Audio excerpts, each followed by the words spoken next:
Dude, Five Finger Death Punch has some of the most emotional songs, with different subjects of things, whether or not it's, self-harm, or if it's, unaliving, or if it's, our veterans and what they go through, and, the PTSD and everything. And I'll tread lightly here, but you will know who I'm talking about, and the people that are close to me in chat will know what I'm referring to. But my friend Carol, she is no longer with us, unfortunately, but she was such a big Five Finger Death Punch fan.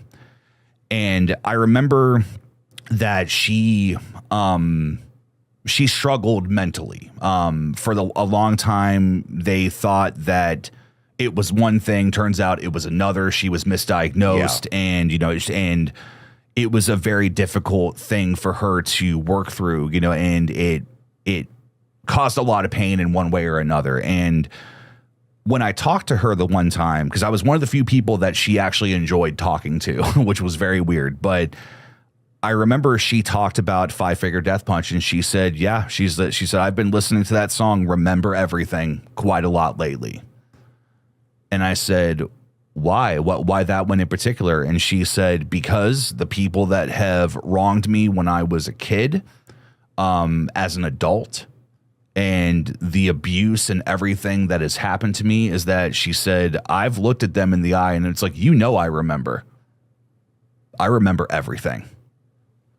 And that's really the point of that song, is the fact that it's that acknowledgement of that. It's like, no, what happened to me was fucked up.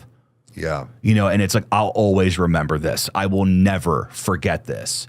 But it's also therapy, because it's the acknowledgement in the song of, dear brother, I'm sorry, I wasn't good enough. Dear father, I should have been there with you, these different things. It's a song very much about regret. And in a good way, it makes me think of her. It's that thing where is that it was a badass moment that she said that to me, was that she didn't take no shit. And she just had that moment of that. She's like, you can pretend all you want that what happened didn't happen, but it did. I have the scars. Yeah. And I have the scars. Yeah. And it's like, I will always remember everything.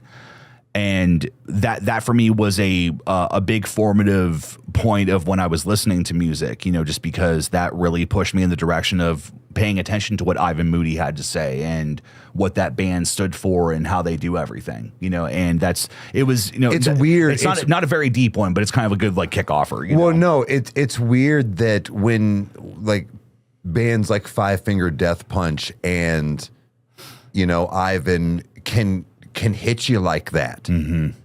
Like you said, it's not like a super sad song, but I know that he and the band do songs like that. But you think somebody of his demeanor and things is always going to be this just hardened lyricist. Yeah, he's a big tatted rock star. Yeah, and it's always just fuck the man and fuck you and everything. Well, sure, you can do that, but there is more to it than that.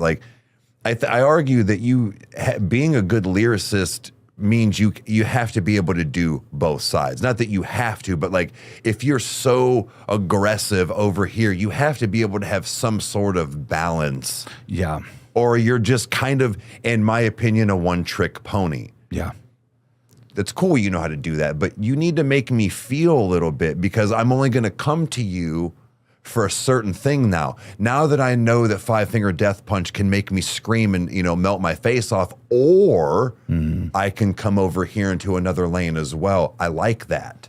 Especially the way that he perceives faith, I think is, if I'm being honest, I think it's corrupt, but in the same hand is that I cannot deny that his view of faith is very unique. The idea of that, when he says in Wrong Side of Heaven, and he says, I spoke to God today and she said that she's ashamed.